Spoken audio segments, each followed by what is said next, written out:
एक बहुत अद्भुत व्यक्ति हुआ है। उस व्यक्ति का नाम था नसरुद्दीन। एक मुसलमान फकीर था। एक दिन सांझ अपने घर से बाहर निकला था किन्हीं मित्रों से मिलने के लिए। द्वार पर ही बचपन का बिछड़ा हुआ एक साथी घोड़े पर से उतरा। 20 वर्षों बाद वह मित्र उसे मिला था।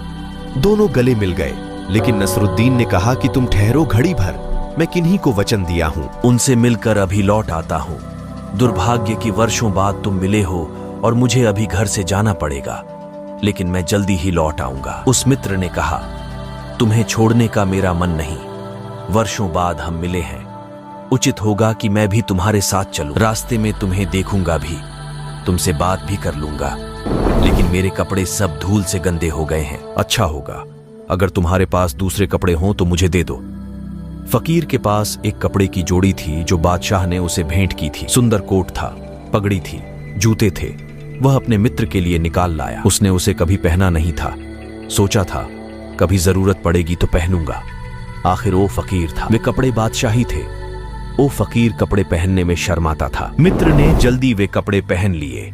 जब मित्र कपड़े पहन रहा था तब नसरुद्दीन को लगा कि यह तो भूल हो गई। इतने सुंदर कपड़े पहनकर वह मित्र तो एक सम्राट मालूम पड़ने लगा और नसरुद्दीन उसके सामने एक फकीर, एक भिखारी मालूम पड़ने लगा। रास्ते पर लोग मित्र की तरफ ही देखेंगे। जिसके कपड़े अच्छे थे, लोग तो सिर्फ कपड़ों की तरफ ही देखते हैं। जिनके घर ले जाऊंगा वो भी मित्र को ही देखेंगे, क्योंकि हमारी आंखें इतनी अंधी हैं कि सिवाय कपड़ों के और कुछ भी नहीं देखती। उसके मन में पीड़ा होने लगी कि ये कपड़े पहनाकर मैंने भूल कर दी। लेकिन फिर उसे ख्याल आया कि मेरा प्यारा मित्र है, वर्षों के बाद मिला है, क्या अपने कपड़े भी उसको नहीं दे सकता हूं? इतना नीच, इतनी क्षुद्र मेरी वृत्ति है, क्या रखा है कपड़ों में? खुद को समझाते हुए मित्र को लेकर चल पड़ा। लेकिन रास्ते पर सारी नजरें कपड़ों पर अटक गई थीं। रास्ते पर जिसने भी देखा वह गौर से देखने लगा। वह मित्र बड़ा सुंदर मालूम पड़ रहा था। जब भी कोई उसके मित्र को देखता उसके मन में चोट लगती कि कपड़े मेरे हैं और देखा मेरे मित्र को जा रहा है। फिर अपने को समझाता कि कपड़े क्या किसी के होते हैं, मैं तो शरीर तक अपना नहीं मानता, तो कपड़ों को अपना क्या मानना, इसमें क्या हर्जा हो गया। समझाता बुझाता अपने रिश्तेदार के घर पर पहुंचा। भीतर जाकर जैसे ही अंदर गया, परिवार के लोगों की नजरें उसके मित्र के कपड़ों पर अटक गई। फिर उसे चोट लगी, ईर्ष्या मालूम हुई। मेरे ही कपड़े हैं और मैं अपने कपड़ों के कारण दीनहीन हो गया हूं, बड़ी भूल हो गई। फिर अपने को समझाया, फिर अपने मन को दबाया, फिर मित्र का परिचय दिया। घर के लोग पूछने लगे, कौन हैं ये? मेरे मित्र हैं बचपन के, बहुत अद्भुत व्यक्ति हैं, शकील इनका नाम है।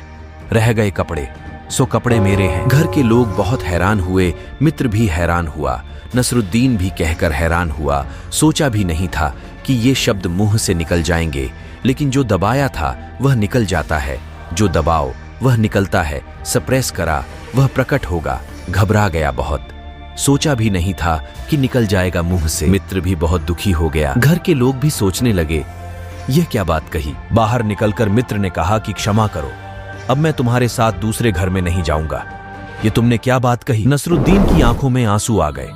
क्षमा मांगने लगा, कहने लगा, भूल हो गई, जबान पलट गई। जबान कभी भी नहीं पलटती है, ध्यान रखना, जो भीतर दबा हो वह कभी कभी जबान से निकल जाता है। जबान कभी भी नहीं पलटती। क्षमा कर दो, अब ऐसी भूल नहीं होगी। कपड़ों में क्या रखा है, लेकिन कैसे निकल गई यह बात। मैंने कभी सोचा भी नहीं था कि कपड़े किसके हैं।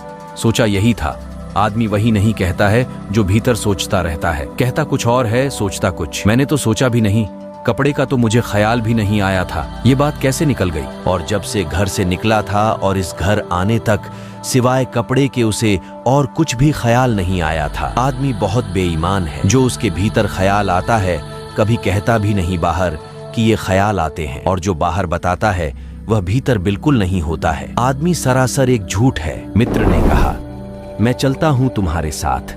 लेकिन अब यह कपड़ों की बात नसरुद्दीन ने कहा, कपड़े तुम्हारे ही हो गए तुमने पहने, अब मैं इन्हें लूंगा भी नहीं। कपड़ों में क्या रखा है? कह तो वह रहा था कि कपड़ों में क्या रखा है, लेकिन दिखाई पड़ रहा था कि कपड़ों में ही सब कुछ रखा है। वे कपड़े बहुत सुंदर थे। वह मित्र बहुत अद्भुत मालूम पड़ रहा था। चले रास्ते पर नसरुद्दीन फिर अपने को समझाने लगा कि ये कपड़े दे ही दूंगा मित्र को, लेकिन जितना सोचता था उतना ही मन होता था। एक बार भी पहने नहीं। एक बार भी किसी ने ये कपड़े मेरे शरीर पर देखे नहीं, किसकी नजरें मेरे ऊपर टिकी नहीं, कैसे दे दूंगा। लेकिन अपने को समझाया कि भूल हो गई, क्षमा में दे देना चाहिए। और अब दूसरे मेहमान के यहाँ पर मैं बहुत संयम से बात करूंगा। संयमी आदमी हमेशा खतरनाक होता है, क्योंकि संयम का मतलब होता है कि उसने कुछ भीतर दबा रखा है। सच्चा आदमी संयमी नहीं होता, सच्चा आदमी सिर्फ सच्चा होता है, उसके भीतर कुछ भी दबा नहीं होता है। संयमी आदमी हमेशा झूठा होता है, मन में बहुत कुछ दबाए बैठता है। संयमी के भीतर हमेशा बारूद है, जिसमें कभी भी आग लग जाए तो बहुत खतरनाक है और 24 घंटे दबाना पड़ता है। एक क्षण को भी फुर्सत दी, छुट्टी दी कि वह निकलकर बाहर आ जाएगा। किसी तरह संयम साधना करके वह बेचारा नसरुद्दीन उस घर में घुसा। दबाए हुए है मन में वे कपड़े ही कपड़े, कपड़े ही कपड़े। नसरुद्दीन जिस मेहमान के घर पर गया था वह मेहमान घर पर नहीं था, लेकिन उसकी सुंदर पत्नी मौजूद थी। उसकी आंखें एकदम कपड़ों पर अटक गईं। मित्र के नसरुद्दीन को धक्का लगा। इस सुंदर स्त्री ने उसे भी कभी इतने प्रेम से नहीं देखा। पूछने लगी, कौन है ये, कौन व्यक्ति है ये, कभी देखा नहीं। नसरुद्दीन ने कहा, मेरे मित्र हैं। हालांकि कह रहा था, मालूम पड़ रहा था कि मेरे शत्रु हैं। दुष्ट को कहां साथ लाया, जो देखो इसको देख रहा है, और पुरुषों के देखने तक गनीमत थी।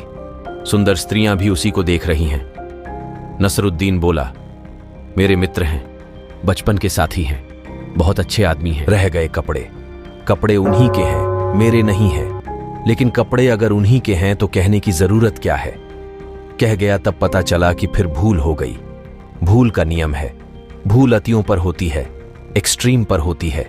एक भूल से आदमी का मन बचता है और दूसरी भूल करके बैठता है, अतियों में डोलता है। दोस्तों, ओशो इस कहानी के जरिए हमें यह बताने की कोशिश कर रहे हैं कि मन के अंदर कुछ भी मत दबाओ। अगर आपने दबाया तो वह चीज आपको परेशान करेगी, आपको चैन से सोने नहीं देगी। इसलिए अगर आपको किसी के प्रति कुछ लगता है या किसी से कुछ अड़चन है तो उसके मुंह पर बोल के अपना मन हल्का कर दे, लेकिन मन में ना दबाओ। जो मन में दबाया वह 100 गुना ज्यादा से आपके मन में बढ़ता है। दोस्तों, पूरा वीडियो देखने के लिए बहुत बहुत धन्यवाद।